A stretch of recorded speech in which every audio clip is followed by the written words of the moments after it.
작년에 네이처 학술지에 발표된 연구에 따르면 자신을 꾸미는데 열정을 쏟는 그런 종일수록 멸종하기가 쉽다는 거예요. 이들 종은 환경 변화에 대한 적응력이 부족해지기 때문에 멸종 위험도 높다는 거예요.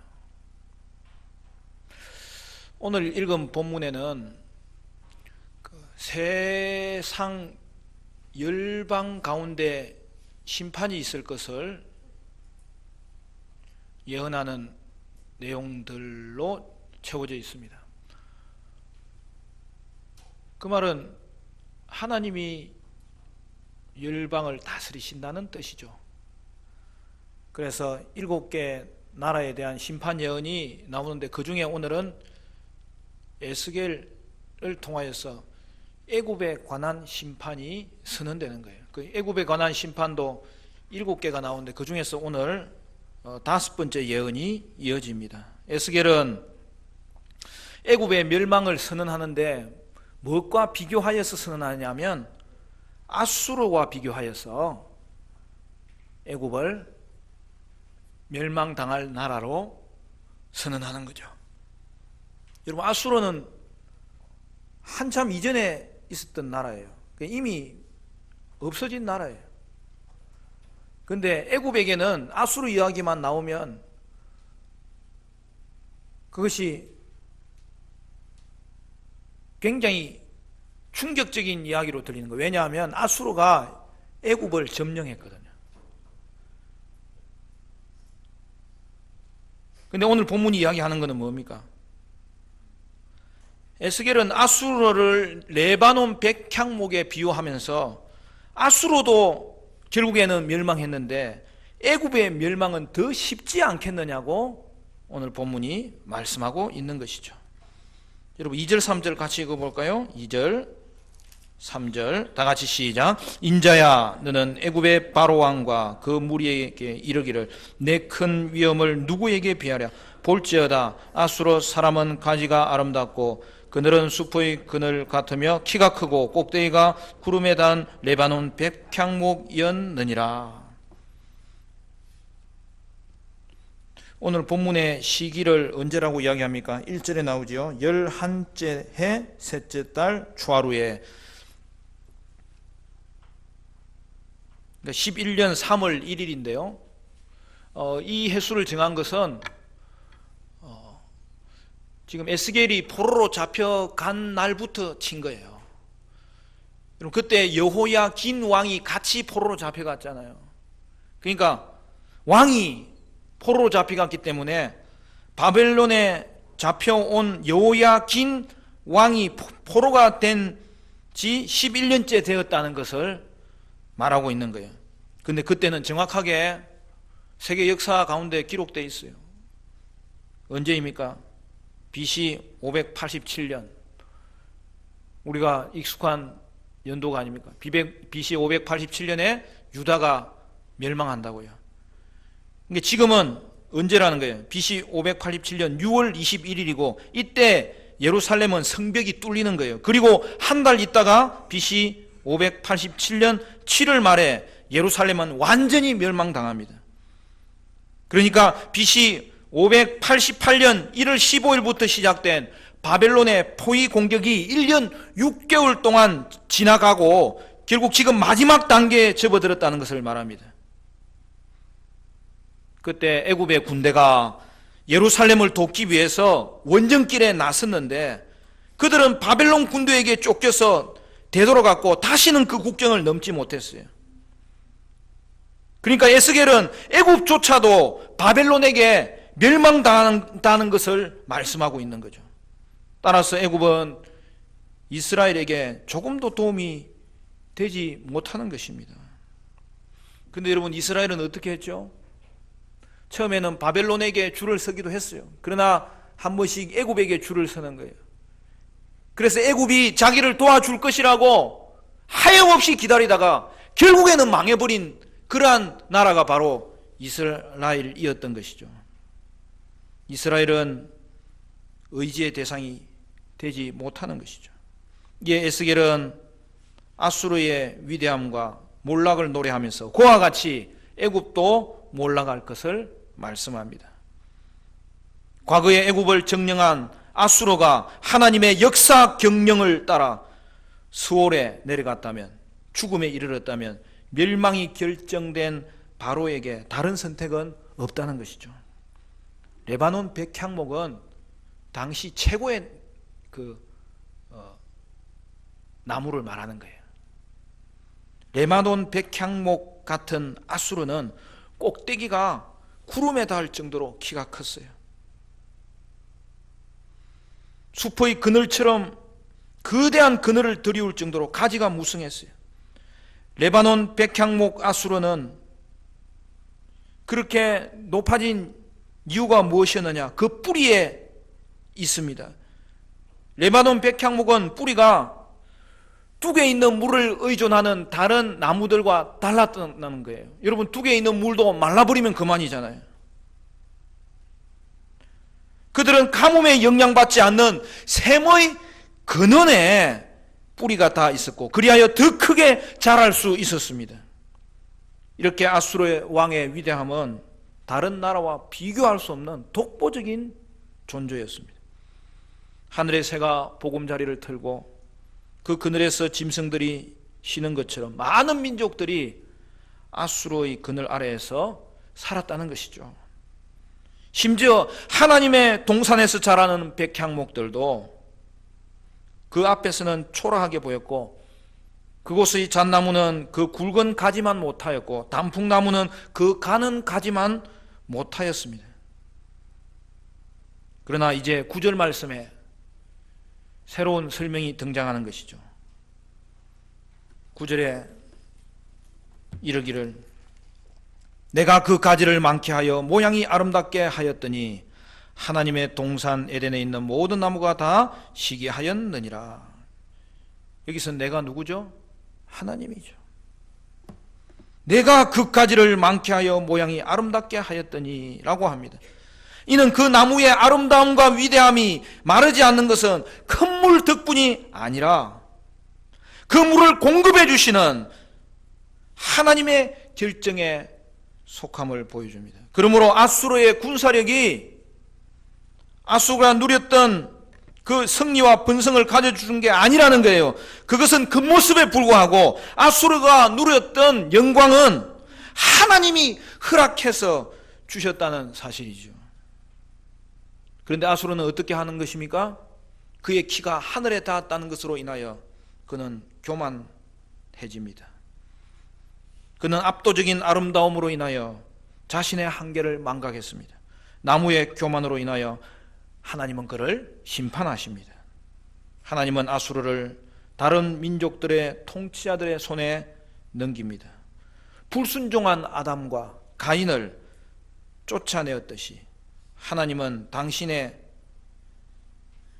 자신의 아름다움에 사로잡혀 교만해진 나무를 하나님이 치시는 거예요.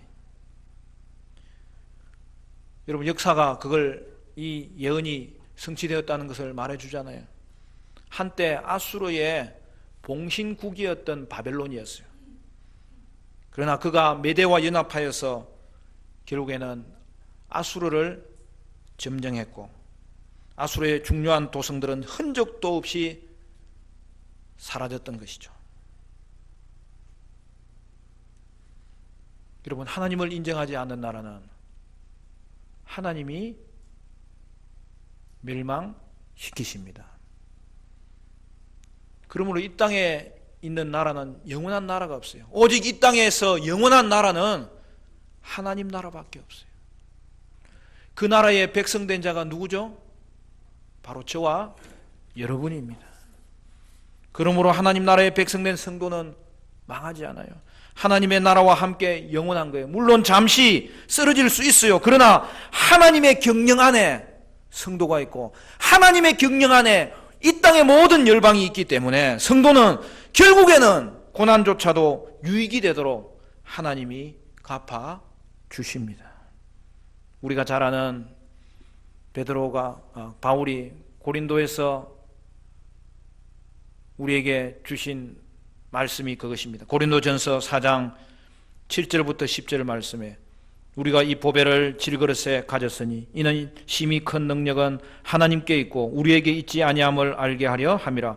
우리가 사방으로 우겨쌈을 당하여도 쌓이지 아니하며 답답한 일을 당하여도 낙심하지 아니하며 박해를 받아도 부림받지 아니하며 거꾸로 뜨림을 당하여도 망하지 아니하고 우리가 항상 예수의 죽음을 몸에 짊어지면 예수의 생명이 또한 우리 몸에 나타나게 하려 함이라.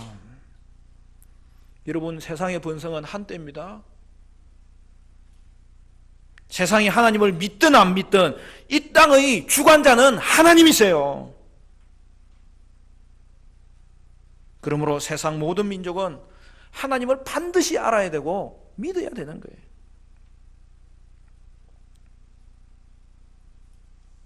따라서 자신에게 주어진 번성은 하나님의 은혜임을 알아야 되는 거예요. 그러므로 번성케 된 자는 그것이 하나님의 은혜임을 깨닫고 하나님께 감사하고 하나님께 돌아와야 되죠. 그러면 실패의 자리에는 어떻게 되는 것입니까? 마찬가지예요. 거기서 우리는 의지의 대상이 세상이 아니라는 것을 알고 하나님인 것을 깨닫고 또한 우리는 주님 앞에 돌아와야 되는 거죠. 그러므로 잠시의 번영이 축복이 아닙니다. 인생은 세상의 번영을 향해서 갈 것이 아니고 그 번영을 주관하시는 하나님께로 나아가야 되는 것입니다. 번성케 되어도 교만하면 망하는 거예요. 그러므로 여러분, 차라리 크게 되지 않아서 교만하지 않는 것이 차라리 축복이에요. 아니 목사님, 우리도 좀 잘 되도록 기도해 주세요. 그런 사람이 있을 거예요. 그런데요, 사람은 번성하면 반드시 교만해지더라고요. 저도요, 주머니에 돈만 조금 이렇게 많아도 그냥 마음이 편안해지고 또 교만해져요. 그게.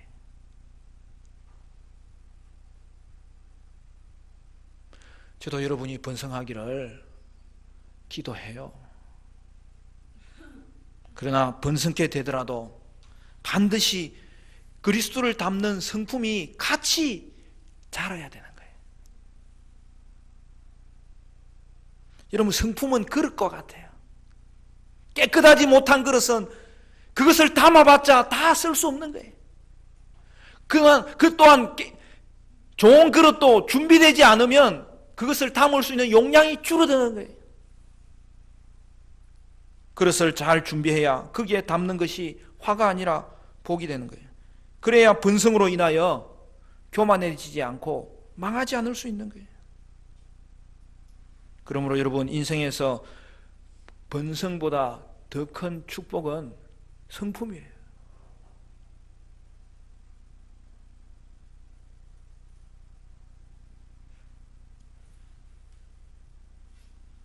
사랑하는 성도 여러분, 여러분은 성품의 사람이 되셔야 됩니다.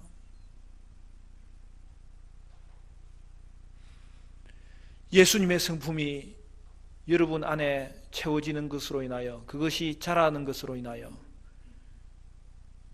그것이 내 인생의 목표가 되고 그것을 향하여 달려갈 때에 성도는 성품이 준비되면 하나님이 언젠가는 여러분을 높여주실 것이고 높여지신 그 자리가 하나님께 영광이 되고 여러분을 망가뜨리지 아니하는 축복의 또한 또 다른 통로로 쓰이게 된다는 사실이죠.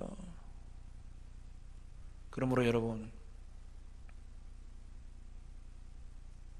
힘쓰시되 예수의 성품 닮아가도록 힘쓰시기를 바랍니다. 그게 인생의 가장 중요한 축복이 되고 목표가 되어야 되는 거예요.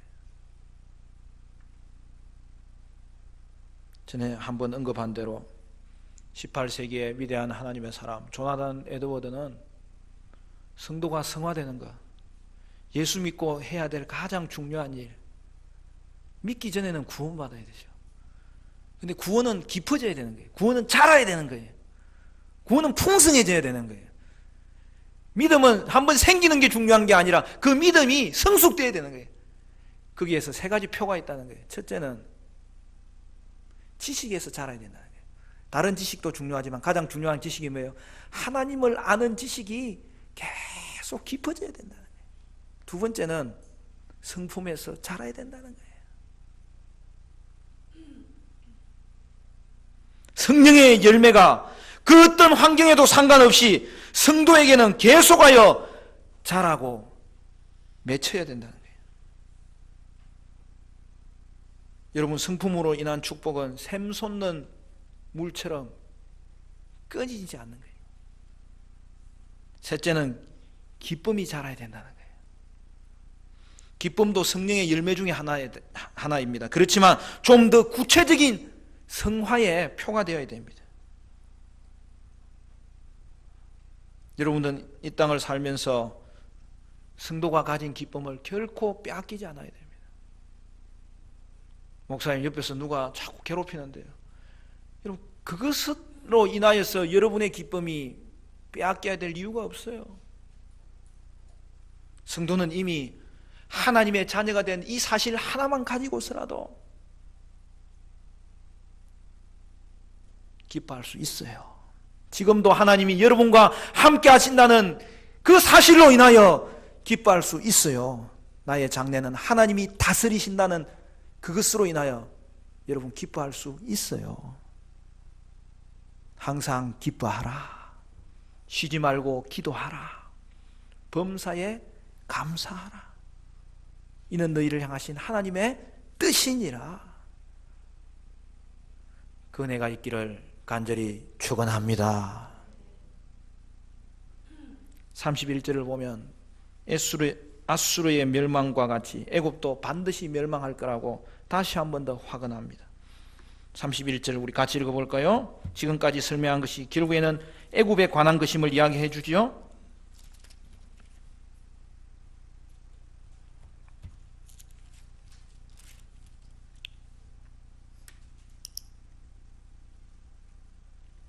(18절입니다) 죄송합니다. 18절 한참 뒤에 있죠. 우리 18절 같이 읽습니다. 시작. 너의 영광과 위대함이 에덴의 나무들 중에서 어떤 것과 같은고, 그러나 내가 에덴의 나무들과 함께 지하에 내려갈 것이요 거기에서 할례를 받지 못하고 칼에 죽임을 당한 자 가운데에 누우리라. 이들은 바로와 그의 모든 군대니라. 주 여호와의 말씀이니라 하라. 바로의 멸망은 아직 미래에 속해 있지만 그렇다고 불확실한 미래가 아니라는 거예요. 아수르의 운명을 되돌아본다면 바로에게 관해 선포된 예언은 반드시 성취될 것이라는 거죠. 아수르를 멸망으로 이미 내려보내신 그 하나님의 예언이므로 애굽의 심판은 이미 결정된 것이고, 우리는 하나님의 말씀의 확실성을 신뢰하며 살아야 된다는 것이죠. 여러분, 요즘 여러분 괴롭히는 사람 있어요, 없어요? 있으면 저한테 이야기하세요. 제가 혼을 내주고 싶어요. 그런데 중요한 것은 여러분, 악인이 망한다고 했잖아요. 그죠? 그래도 여러분은 악인이 망할 건지 안 망할 건지 그거 지켜보고 있으면 안 돼요.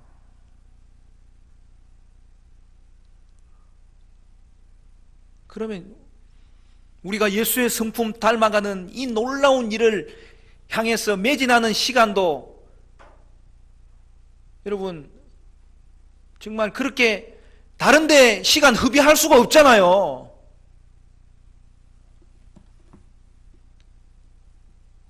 오늘 심판의 예언 속에 다 담겨져 있는 거예요. 악인은 여러분 반드시 망합니다.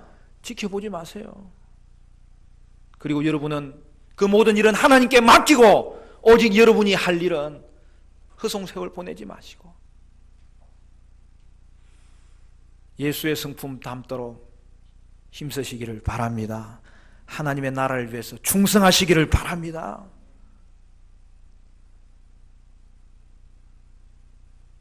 요즘 젊은이들이 얼마나 세상을 살기가 힘든지 몰라요. 옛날에는 뭐 3포 시대 그러더니 요새는 셀 수 없다 그래가지고 그냥 N포 시대라고.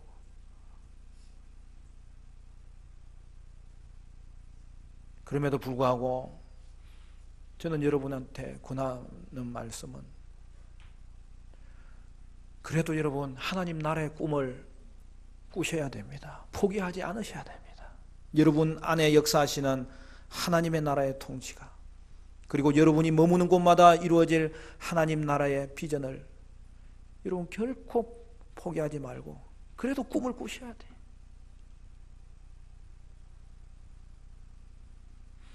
모든 것이 주어진 것은 하나님의 은혜임을 깨닫고 교만하지 않아야 되겠고, 때로는 여러분에게 주어진 고통마저도 하나님이 허락하신 것임을 알고 역사의 주관자 되신 그 하나님, 그분의 말씀만 믿고 따라가야 됩니다. 하나님의 말씀은 그대로 이루어집니다. 하나님의 말씀 자체가 운명을 이미 결정했기 때문에 지금 예수 밖에 있으면 이미 멸망 안에 들어가 있는 것이고, 지금 예수 안에 있으면 그 인생은 하나님이 그를 변화시키셔서 지금도 하나님이 그를 통하여 하나님의 나라를 경험하게 하시고 그가 머무는 곳마다 하나님 나라가 확장되도록 사용하고 계신다는 이 사실을 여러분 잊지 않으셔야 됩니다. 이번에 한 주간 러시아 선교를 다녀왔는데요, 여러분 블라디보스톡을 거점으로 저희 선교팀이 활동을 했는데, 러시아는 사실상 그 러시아 정교가 국교예요. 그 러시아의 기독교인이 얼마나 되느냐, 통계적으로는 85%가 나와요. 그러니까 여러분, 기독교는 카톨릭, 정교회, 그리고 종교개혁을 통하여서 말씀을 회복한 개신교, 이걸 다 통틀어서 말하는 거거든요. 그런데 그래서 이제 러시아인들에게 물어보는 거죠. 당신의 종교가 뭐요? 그러면 러시아 정교회입니다. 그 말은 자기가 기독교인이라고 말하는 거예요.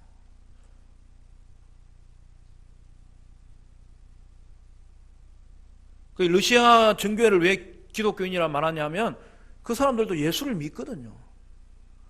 여러분, 가톨릭도 예수 믿어요, 안 믿어요? 예수 믿어요. 그런데 엉뚱한 걸 다 같이 섞어 믿다가 잘못 빠지는 경우가 너무 많기 때문에 경고하는 거죠.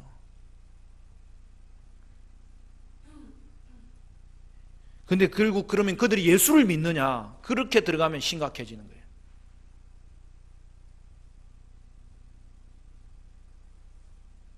당신의 종교가 뭐요? 그러면 러시아 정교회입니다.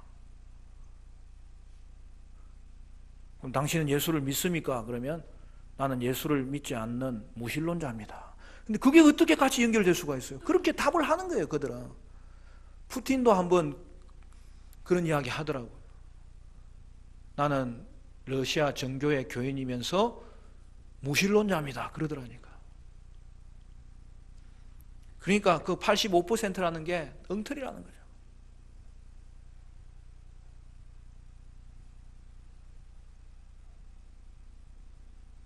블라디보스톡의 인구가 60만이에요. 거기에 러시아 정교회 성당이 한 10개 정도 있어요. 여러분, 그게 많아요, 작아요? 말도 안 되는 거죠. 여러분, 부활절 되면 미어 터져요. 근데 다른 날 그곳에 예배 드리는 사람은 자리가 덤성덤성 다 비어 있어요. 10개밖에 안 돼요, 교회가. 겉으로 보기는 화려한데 이렇게 하트 모양의 도움이 돼 있잖아요, 러시아 정교회가. 그런데 결국에는 그 말은 무슨 말이에요? 제가 만난 선교사님은 러시아에 예수 믿는 사람 10%도 안 된다는 거예요. 그것도 부활절 날 세면은 그 정도 된다는 거예요. 다른 날은 러시아에는 예수 믿는 사람 2%밖에 안 된다는 거예요. 그 중에서도 가장 예수를 제대로 믿는 사람은 개신교인이라는 거예요. 그래서 러시아에는 블라디보스토크 주위에는 가장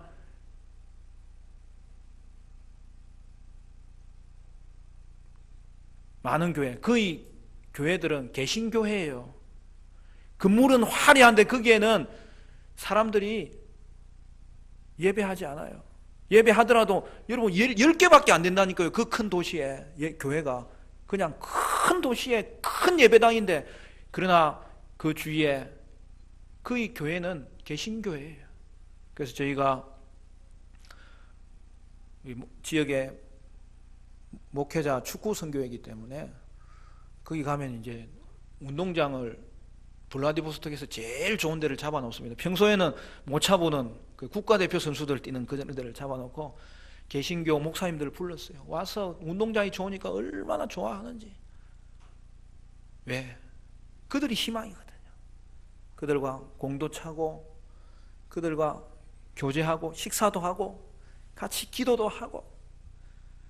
러시아에서는 예수를 믿으면 소위 말해서 개신교인이 되면, 그죠? 배신자라고 해요.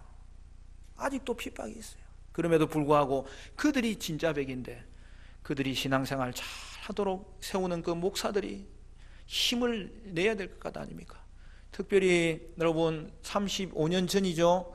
러시아가 고르바초프에 의해서 개혁 개방되었을 때에 러시아 정교회가 다 무너졌거든요. 공산주의가 다 그 무너뜨렸거든요. 이제 그걸 회복해야 될 때에, 그때 여러분 러시아에 선교하러 들어간 가장 많은 사람이 어느 나라 사람인 줄 아세요? 한국 사람이에요. 한국 선교사님들이 그때 대한민국에도 그렇고 외국에 나가 있는 한인교회에서도 러시아에 하나님의 교회가 다시 일어나도록 들어갔는데, 여러분 한국 선교사님들이 가장 많이 들어갔어요. 몇백 명, 몇천 명이 들어갔어요. 그분들이 지금도 사역을 얼마나 잘하는지, 교회를 세우고 예수를 믿는 하나님의 자녀들을 그 가운데 잉태하고. 그래서 저희가 현지 사역하는 선교사님들 교회도 방문하고 같이 기도하고 그렇게 하는 것인데, 사랑하는 성도 여러분, 오직 이 땅은 예수밖에 소망이 없는 줄로 믿습니다. 우리는 선교하는 일을 계속 해야 되는 이유가, 주님이 이 땅의 주관자가 되시고 그들이 가진 것이 있다면 그것은 하나님의 은혜로 주셨다는 것을 가르쳐 주어야 멸망하지 않을 터인데, 오늘 우리에게도 주신 것은 하나님의 은혜고 내 인생도 하나님이 다스리신다는 것을 우리는 믿고 의지하고 따라가야 되겠습니다. 말씀을 맺겠습니다. 축복의 근원은 하나님이십니다. 가장 큰 축복은 예수의 성품, 이 거룩한 그릇이 준비될 때에 다른 것은 다 하나님이 채워주시는 줄로 믿습니다. 찬송가의 가사대로 기쁨의 근원 되시는 예수를 위해 삽시다. 할렐루야.